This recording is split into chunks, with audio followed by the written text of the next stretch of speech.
Good day, gents, and welcome to another episode of FathersFyre. My name's Judie Sedrick, and every week we get together to explore the joys, the challenges, the triumphs, the sorrows, and yes, the fun of being a dad.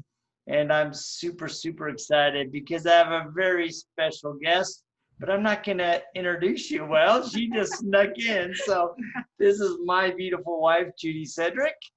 And I invited her to join us because it is the 100th episode of FathersFyre. And I'm like, man, wouldn't it be great to get a woman's perspective on fatherhood? On being a dad? On being a dad. So I have no idea what it is to be a dad, but I definitely know what it is to be a mom. You definitely know what it's like to be a mom. And before we jump into that, I want to remind you that we're part of the FathersFyre family. So make sure to check out the rest of the crew. And of course, Rethinking Rich always gives us mad support. So yes, as I was saying, I'm super excited. It's our 100th episode. Whoop, whoop. So I actually started going back and listening to the very first and second episode yesterday. I was like, wow, that first episode was pretty bad. I mean, the message was great, but kind of the deliveries sounded really, but yeah, it's part of learning and growing. And so I thought it would be really, really cool for our 100th episode that I would grab Judie and we would talk. Number one, it's always fun with her. I grab her and she's grabbing me. So anyway, grab her and talk about, number one, I wanted to talk about her dad. And two, I wanted to get her perspective on, or what she thinks is important as a mother, for men to be involved as dads, not just to be a father, but truly be a dad. So that's where I'd like to go. But first, let's talk about your dad.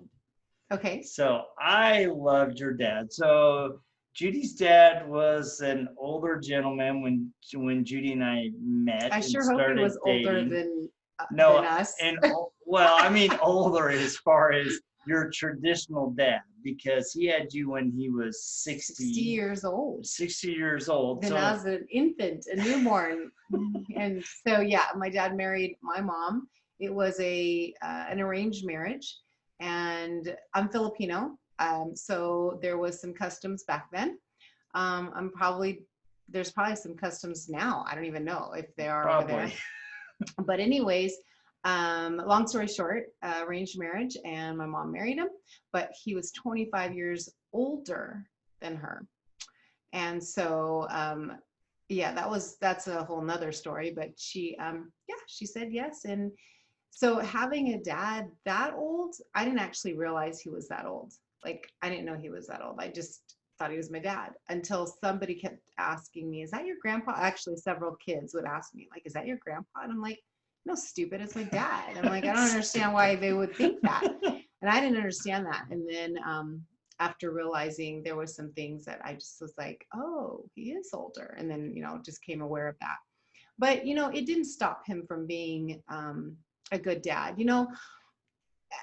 It's kind of hard. Like, I don't know how. My dad was a quiet dad. Like, he wasn't involved in, I cheered and danced through high school. He didn't come to any of those events. My mom did. I did, like Girl Scouts type stuff. I think we were called Bluebirds. That's a funny name. I think about this now. It's like a funny name. But, I remember him going to an event with me, like a park event. It was a father-daughter event. And I see it now, but it was rough on him to be there. And I didn't quite understand. And I think it's because there was so many activities, like three-legged race, and you do this and that with your, lots of games. And he just didn't or couldn't do them with me. And so I quickly realized that there's just some things he wasn't going to do, but I still loved him. It wasn't like, just because he wasn't doing that kind of stuff with me. He still showed up as my dad, as being the provider, supporter. I definitely knew he was a hard worker. He worked hard for a family. Yeah, the things that I remember about your dad are three really, really impactful things. One, that guy worked. I mean, he got up early. He was a gardener, a landscaper, and he would take his 66 Dodge truck. It was all loaded up, and he would go out for the day, and he would come home. And every day, I mean, he just had this incredible work ethic. And then he would come home and he would work in the garden. Yeah. I mean, he just didn't stop. Mm-hmm. And the other thing kind of related to working in the garden is a lot of times he would finish working and then he would come in and he would literally hack up chickens, whole chickens to cook for dinner. Oh, when you said hack up, I thought you meant he was coughing. No. He's chopping. Like, he had this butcher knife that Yeah. he would just, I call it hack because, I mean, he was going at it aggressively and there'd be little bone chips in the food. But, I mean, he always took care of, the family. Mm-hmm. And, his chicken was phenomenal as long as you didn't bite a piece of bone. And I just love that. And then the third thing that I remember about your dad is that he loved wrestling. He loved the WWE wrestling. And I would often sit down. Wasn't it WWF then? I don't remember. It's WWE now. But yeah, all I know is, I think it was WWF. And I would just sit there and watch him. And he would just get so into it. Oh, I got to watch. You got to do that. He'd get all animated and excited. And if it was time for him to watch wrestling, it didn't matter what you or I were watching or what mom was watching. He came into his favorite chair and changed the channel. It was so infuriating. The things that now that you bring that up, that was the most infuriating thing. It was almost like I didn't exist. I was watching like whatever cartoon or show, and it's like sat down, boom, the channel changed. And I thought, why is this happening? And how can it be happening? And I mean, we would argue. I would fight with him. I would yell at him. Of course, he'd win. What was I thinking? Like, that's how I feel like our kids now. It's like, I'm going to argue with you. It's like, well, I guess I shouldn't say it's a win, but no, for him, it was a win. Like, it didn't matter how much I cried and yelled and screamed and went to my mom and said, why is he doing this? And finally, I think that's when I got my own TV. It's like, I think I'm trying to remember. It was in our room. Yeah, you had a TV in your room. because she was done with the fighting. So, I mean, well, it just was, and I guess one thing, if you were to say anything, is like, could you have asked me, Dad? Or could we set a time or let me know? Like, communicate with me. Like, just let me know that you want to watch it 2:00 or 4:00. And so I don't, we don't, anyways. And this is that's the day. A good lesson for dads, right? Because I think a lot of times one of the lessons. Dads come into a house and they're like, I'm tired, exhausted. I'm taking over the TV, the channel, whatever. Well, the thing is it's different now. Sorry, I interrupted you. No, go ahead. But it's different now. I mean, you've got so many devices, your computer, your phone, anything. Yeah. Back then. The one. And I think it was color. It was color. By the time we had color TV. But yeah, so that was one of the things. But no, to your point, when you asked me like what would be good for a good dad but I think that's with any kind of relationship, whether it's husband, wife, father, son, daughter, whatever, work related, it's anything. You got to have communication, and it's hard. And I think it's the easiest thing to do, to just communicate, just to talk, just to say something. But it's the hardest thing to do because you don't know how the other person's going to receive you. Mm. So I actually had a quote up because me being in customer service, not only in my health and fitness field, but also with Alaska Airlines and being on the phones with people, it's like I don't know how somebody is going to come on the phone. Like, I don't know if they're mad about something already and they're going to talk to me about it, or if they're happy about something and they're just sad about something, whatever. I don't know. So I can't be in charge of how they present themselves. So it's not how they present themselves to me, it's how I receive them. Mm. I have to put it on myself, because if I don't, I can't change them. So I have to try to understand them and receive them better than they're presenting themselves, even if they're presenting themselves really well, which, yeah. I mean, that could be with it. So then that's part of the communication issue. No, I think it's a great tip, because I think a lot of dads, and I think it's gotten better in the last 20 years, where men are more they're more open to having a dialogue with their kids. They're more engaged with their kids. They're more emotionally connected, I think, versus just being the provider, right? Let me go to work.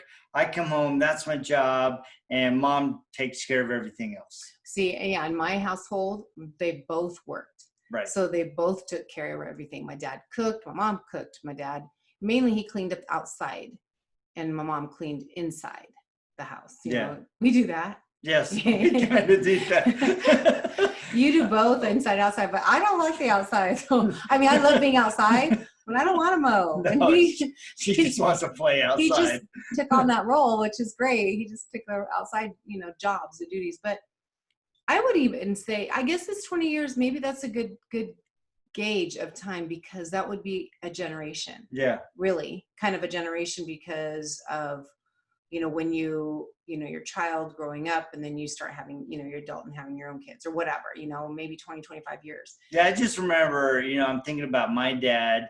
You know, I was born in 65, big double nickels this year. And, you know, my dad would work, but he would come home. And when he would come home, my mom would do the cooking and all that stuff. And I think you and I have developed more of a collaborative thing. And I see that more families now, where both families are having to tag team. And so I think that's really, really important. The other thing that as I was listening to that I was remembering is, especially as your dad got older, he would often be sitting at the dining room table, and he had this kind of really wispy, fine hair, and you would come up and start playing with it, and he'd be like swatting it away like a flag. Leave my hair alone. I remember those things. You don't remember that? Oh, yeah. You used to torture him. He'd be sitting there trying to read the paper, and you would come up and you'd start playing with his little wispies of a hair. Good. I'm glad you remember. I seriously don't remember. See, my dad passed away when I was 20. So really, yeah, the year before we got married. Mm-hmm. Yeah, and I think about that. It's like, I don't have a lot of memories of my dad. So good thing you were around for a year or so. And yeah, I loved her dad. I still love her dad. Hair. My dad was bald, and he's saying wispy. It's like, yeah, he had these little tufts that were kind of really fine, and then he had that little hat when he was all dressed up that he like when you graduated from FITM, he was all dressed to the nines, had his little hat, and he had his little shuffle. And I just remember how proud he was of you, you know, finishing that school. You know, it's cool. So, so let's shift. So, you know, obviously, I mean, you had a phenomenal dad. I loved your dad. Let's talk about now. You're the mother of 6 children. And we've been married 31 years, been together 33 years. And you have friends that have children. You have friends that don't have children. But let's talk about, as a mother, what do you think is really important for dads to do in the home, in the relationship, in the family? As a dad, not as a husband. Not as a husband, but as a dad. Well, I think, being present with your children. Like what you're talking about, we're already discussing, you know, the era where the dad comes home and he's still just, you know, the kids are just still there, but they're really, the mom's the one taking care of the dad, care of the kids, you know, and taking care of the dad. And that was taking care of the true. It's true. I mean, you know, there was an era like that, but I think now we've definitely shifted and moved into, I think, a better situation where the dad is more involved, so that they have more of a relationship with the kids. Like I said, being present, communicating, you know, having that one-on-one time with them. I remember when we would have dates with our kids. And so you would take one out, I would take the other one out. We had 6 of them. So we would rotate through the kids throughout the months, throughout the year.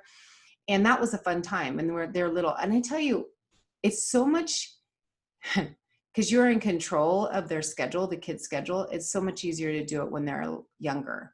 So as they get older, especially if they can hold a job and start, or, I mean, sports is one thing that takes a lot of time too. But I mean, if they get a job, they can drive. I mean, their friends, you know, they're their world. The friends are their world when they are about probably 13 on up. And nowadays with our devices and stuff, they're on it. They can talk to them. They can always, you know, there's no really, I mean, there's no limit. I mean, there's a limit, obviously, if you take their device away or whatever, but I'm just saying that they can be with their friends 24/7. So you really have to find the time, intentional time, to be with your kids. And so I think with dads, being with your kids and being present, being able to communicate with them, because, and it's hard to communicate with a prepubescent or pubescent kid or an adolescent. Oh gosh. Even late teens. It's just, it can be hard. And so start that communication as they're younger, that they're little, and they just know that, well, dad's going to be there. And you just got to create that bond. So let's talk about, I mean, you actually mentioned it, so I wasn't going to go there, but I think it's important. As a husband, what's important to you as a wife? Pretty much the same things, like communicating, being present, you know, but this, you know, for a father-child relationship, I mean, you really have to set the tone. The dad has to set the tone. The dad has to be, you know, you can't, the kid's only going to learn, the child's only going to learn from your example. Okay. But when it comes to a husband and wife relationship, it definitely, you know, still being present, still being able to communicate, but it goes both ways. Sure. You know, I mean, I can't just say that's the only thing, you know, it's on you. You should be able to communicate. You should be, you know, I mean, it goes on the wife too. But I don't know. I mean, that's really the biggest things that I think about when it comes to, you know, what I looked for or what I want. Well, I can't say what I look for. What I love about our relationship is that we can talk. We have very meaningful discussions about anything and everything. I'm not afraid to come talk to you. You don't demean me, or you don't talk down to me. And if you do, I feel you're going to fight back. Well, I'm going to let you know, like, no, you know, or whatever. I mean, we're equal partners.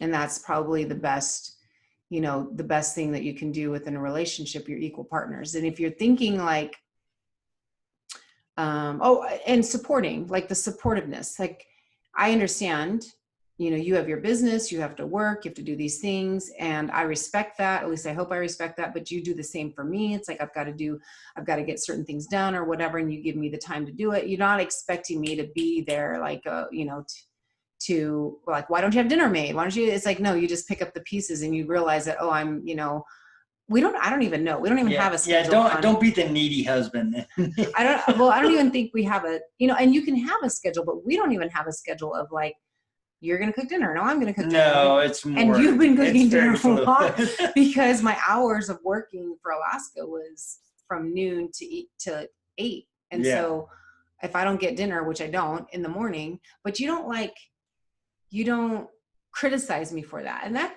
really can damage any kind of relationship. Yeah. Being critical, criticism, like of your kids, when you're critical, it's like you just broke down that communication opportunity, you know, instead of criticizing, you know, we're always talking about lifting up, building up and all that. Are you tearing down or building up, right? And it's how you come at it. I think it's how you can actually give, I don't want to say constructive criticism, but it's really not, that's not a good term. I never liked that term. I don't know a better term for it, but it's more of teaching, you know, an opportunity to teach, but you got to come at it in a way that it doesn't look critical. Like you can't say, honey, do you think those pants look a little too tight? Cause you know, you might want to lose some weight. You know, you don't want to go to your wife like that or anybody, you know, or your partner. But also you shouldn't come to us and go, how do these look on me? Does my butt look too big? Yeah.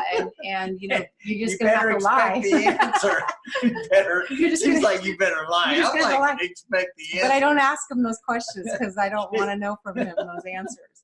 So I don't ask those questions. But I think there's the same thing with like, you know, the kids, you know, I think you definitely want to give direction because they're your children and you should, as parents, give direction, but you've got to, I don't know what the term or what it is, but you've got to be able to be open enough to understand. There's it's your generation when you're growing up, there are definitely things that happen in your life and that are still happening now. It's only I want to say amplified, because there's so much easy access to everything. And there was easy access to drugs and alcohol when I was a kid, but it's only amplified more. So you just got to be open. No, yeah. And so what do you mean by open? Because I think a lot of times as a dad, we talk about, I need to have an open heart. I need to be present. But what is that? I mean, if you're telling a man, a father that's struggling with being present in his home, and he's like, but I'm home. What does it really mean to be present with your kids? Okay. Actually, I kind of had that conversation with our oldest not too long ago. And I think when it means to be present and to be open, okay, they might go hand in hand. Let me see. I don't know. I'm going to work through it. So I feel like being present means to be able to sit and listen or talk with them. You don't even have to like say anything unless you feel inclined, but it's almost like listen without commenting. Like you can comment, but not your opinion, unless they're asking your opinion. It's having to, and it's hard. Sometimes the conversations, especially with not even the preteens, but teenagers, but sometimes the conversations are hard and they want to talk about something and you may not be comfortable talking about it. You may not have ever talked about this with your parents. You may not have set that kind of, well, you set a certain like standard rule, whatever situation in your own house, but yet your kids like wanting to talk about sex or wanting to talk about that, whatever they've done or things like that. And you're like, what? Okay. How do I talk to them about this? You may not want to. And listen, that's okay. You don't need to actually talk. You just need to listen. And you can even say, I hear you and I'm listening to you. And that's all I want to do is listen to you. And if they're saying, hey, well, what do you think? It's like, if you can't comment then just say, I really want to think about this. And so I want to provide you my best, the best information I can. So give me some time and definitely get back to them. Don't say, I'm going to come back to you and don't. And because we've done that, we didn't come back. And I was like, when are we going to talk to them about this? And it's almost like it just kind of blows over. Well, guess what? It doesn't blow over in their heads. It just doesn't.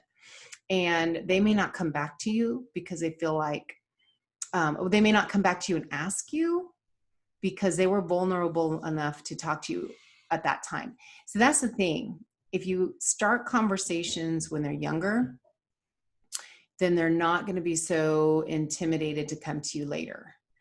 And the vulnerability is actually what you want, because you want them to come to you, not to their friends, not to, I'm actually a proponent of having aunts and uncles that we trust and good friends to talk to our kids too, because that's okay. Because it takes a village, and they'll listen to them because they know they've got already, the kids already have a certain, what's the word? I want to say like a description, like of you. An expectation of how you're going to respond. Yes, of how you're going to respond and who you are. So if you're a parent, they know that you're a parent. And so they may not tell you everything, and that's okay. But they may tell somebody else that you trust, that they can talk to, and that they trust. So you have to have their trust. And so that's part of the conversations, the hard being present conversations. And I think that's also goes in tangent or in tandem. In tandem. I'm like tangents, all right. In tandem with being open. Yeah, being open, like how he finishes my sentences. He does that quite a bit. Sometimes, because I can see you stuck. I know. Sometimes it's right and sometimes it's wrong. Not very often. Oh, no, actually, it's 50%. 50% of the time, it's like, that's not what I want to say, but okay, now I can't think. But it's okay.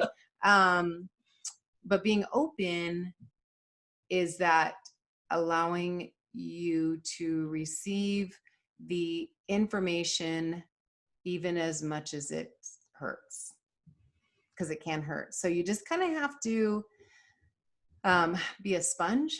And I don't know about being a sponge. I wouldn't say be a sponge, but I don't want you to take it sometimes, because some of the things I want to say most of the things that they talk about or they want to talk to you about are not personal. It's about them. It's not about you. And that's a lot of what I think we as parents will take it personally. Like it's affecting us. It's our issue. We did something wrong, or we didn't show them this, we didn't tell them this. So it's, it's whatever. It's like, no, if they're talking about stuff about them, it's about them. And so we just have to accept and listen to that. Go ahead. Sorry. No, I started to interrupt you. That's an interesting thing, because I think a lot of times kids come to us and we need to be open to hear what they're talking about. Right. And because a lot of times what I found is that if I take the time and I bite my tongue and I don't respond immediately, they will talk through their problem themselves and come full circle. And a lot of times I won't even have to say anything.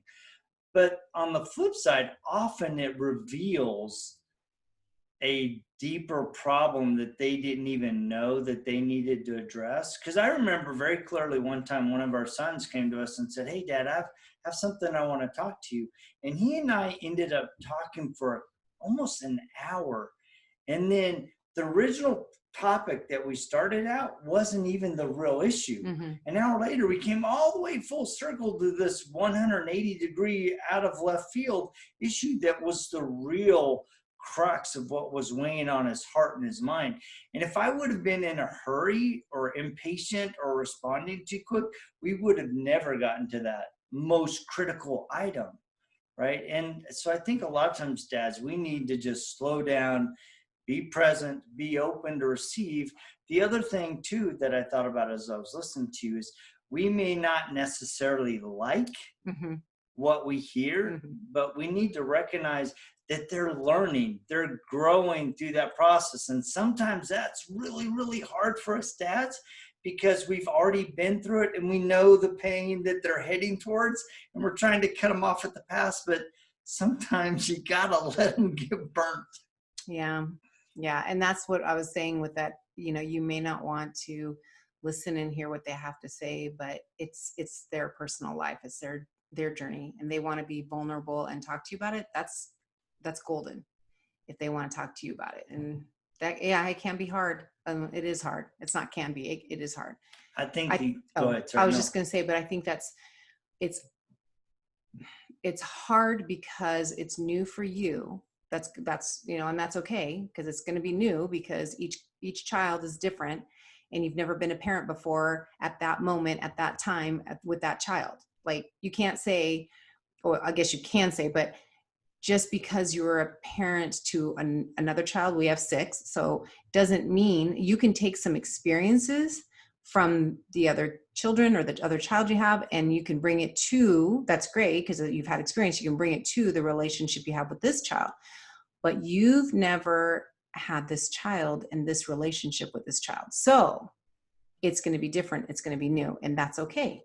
You just have to recognize you're not going to have all the answers, and you can tell your kid that. Don't be afraid to say, I don't have all the answers. I'm learning too as a parent. I'm learning. And so let me come back with you on that. If they want your advice. Now, sometimes they don't want your advice, but let's say you want to give it. Then you have to learn how to speak to that child, to your child, and how they'll receive it. How are they supposed to receive it? If you empathize with them first, like, oh, I get it, I understand, I can see how that could be, hurtful to you or whatever. I think then they're more open to wanting to receive whatever you present to them as advice. But maybe don't call it advice. Maybe somehow, In my experience. Yeah. I don't know. When I was a kid, I did this, and that's a dual-edged sword, right? Because on one hand, you want to share things with your kids, but you also don't want them to, I think a lot of dads go, well, if I share too much, they'll use my poor decisions. Oh yeah, you said that as an excuse to make their own poor no, decisions.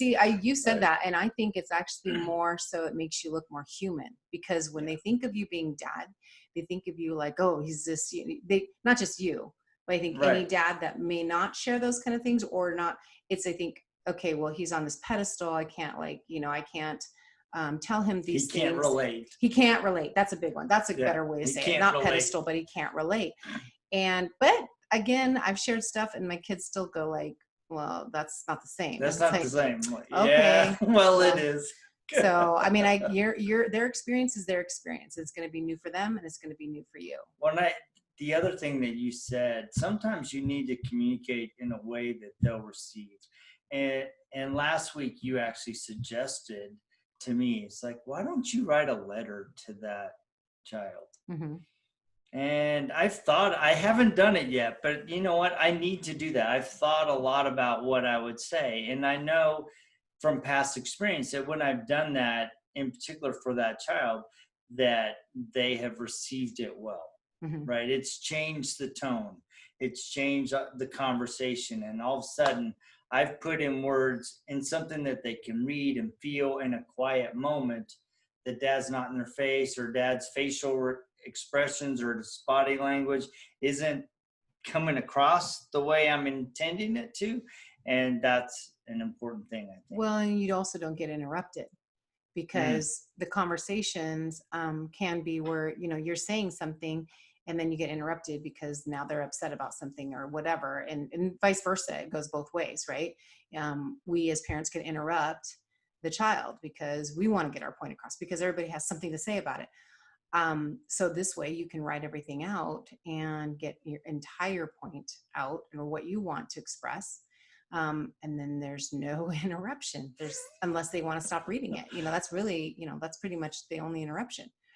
I think one of the things too that, when I said in communication to empathize with them, like I can see how that can feel that way. I'm sorry that happened to you, being understanding of that. But I also think that when you put it, when we not attack, like, well, you did this and you weren't home on time and other than, instead of that, put it upon yourself on the feelings that you had. What did you feel in the moments that, or not the moments, but the situation at hand, what you want to discuss with them or what they want to discuss with you? How did it make you feel, as opposed to implying that they felt this way? Does that make sense? Yeah, no, it makes sense. Like, it made me feel, I was scared that I didn't know where you were. You didn't call, you didn't call me. So I was afraid for you. Other than saying, you're supposed to call, you're supposed to tell me what time you're supposed to be home. You're supposed to, it's like, there's the reason I put curfews is because then I know that you're home at a safe time. But when you're not, it scares me. It frightens me. It makes me worry, those kind of things. And it makes, again, you appear more human. Yeah, I love it. So guys, because what are we? No, and that is a really good example. And we've of late have had those kind of experiences that have made us really look inward and express how we're feeling inward to help teach.